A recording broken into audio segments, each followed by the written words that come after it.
وہ فیس بک پر لڑکوں کے میسیجز کے جواب نہیں دیتی تھی۔ اسے لگتا تھا کہ لڑکے صرف دوستی کرنے کے لیے میسیج کرتے ہیں۔ جو لڑکا اسے بار بار میسیج کرتا وہ اسے بلاک کر دیا کرتی تھی۔ اسے غرور تھا کہ وہ زمانے کے دھوکے میں نہیں آنے والی۔ ایک دن اسے میسیج آیا، السلام علیکم بہن، میری بات سنیں گی؟ لڑکی نے جب دیکھا کہ پیغام بھیجنے والا بہن کہہ رہا ہے تو اس نے وعلیکم السلام کہہ کر کہا کہ جی بھائی بولیں۔ میسیج بھیجنے والے نے کہا کہ بہن میں بہت ڈپریشن میں ہوں، میرے ساتھ ایک لڑکی نے بے وفائی کی ہے، میں اب مر جانا چاہتا ہوں۔ لڑکی نے اسے سمجھانے کی کوشش شروع کر دی اور بات کرتے کرتے رات بیت گئی۔ صبح اس لڑکے کا دوبارہ میسیج آیا کہ بہن آپ کی حوصلہ افزائی سے میں بہت پرسکون ہو گیا ہوں، میں اب عمرہ کرنے جاؤں گا تو غلاف کعبہ پکڑ کر آپ کے لیے خصوصی دعائیں کروں گا۔ اب ان دونوں کی روزانہ کی بنیاد پر چیٹ ہونے لگی۔ لڑکے کی باتیں سن کر لڑکی دل ہی دل میں اسے چاہنے لگی، مگر چونکہ اس رشتے کی شروعات بہن بھائی کے نام سے ہوئی تھی تو لڑکی احترام کے رشتے میں بندھی ہوئی تھی۔ ایک دن لڑکے نے کہا کہ آپ مجھ سے نکاح کریں گی؟ لڑکی دل میں سوچتی تھی کہ وہ کتنی بد نصیب لڑکی تھی جو اتنے اچھے انسان کو چھوڑ گئی۔ لڑکی نے کہا آپ نے مجھے بہن کہا تھا، اب نکاح کا پیغام بھیجنے کی بات کچھ معیوب نہیں لگ رہی۔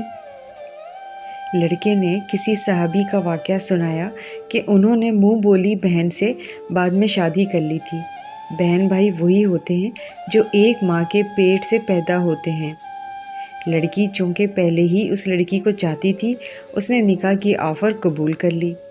نکاح سے پہلے دونوں کی فون پہ باتیں ہونے لگیں اور ملاقاتوں کا سلسلہ بھی چل نکلا۔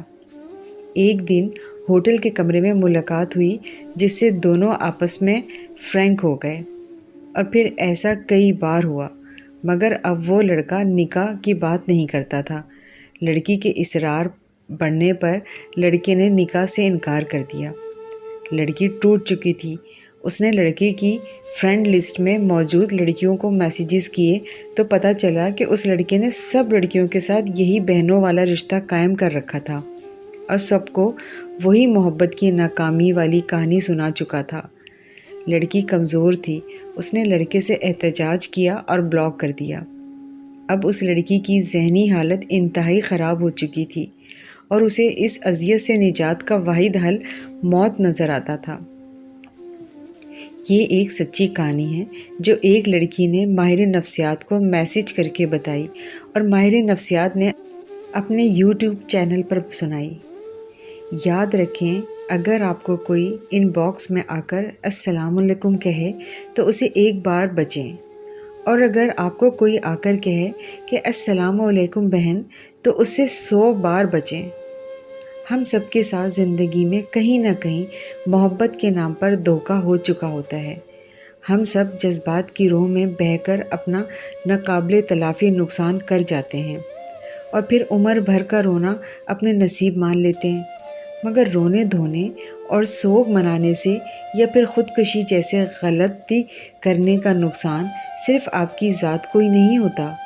جب تکلیف دینے والا خوش باش اپنی زندگی گزار رہا ہے تو تکلیف سہنے والے کو اپنی زندگی ختم کرنے کی کیوں پڑ جاتی ہے؟ اسے بھی زندگی گزارنے کا حق حاصل ہے۔ وقت سب سے بڑا مرہم ہے جو ہماری روح پر لگی زخموں کو بھر دیتا ہے، اور ایک دن اذیت بھرے لمحات دھندلی یادیں بن کر ختم ہو جاتے ہیں۔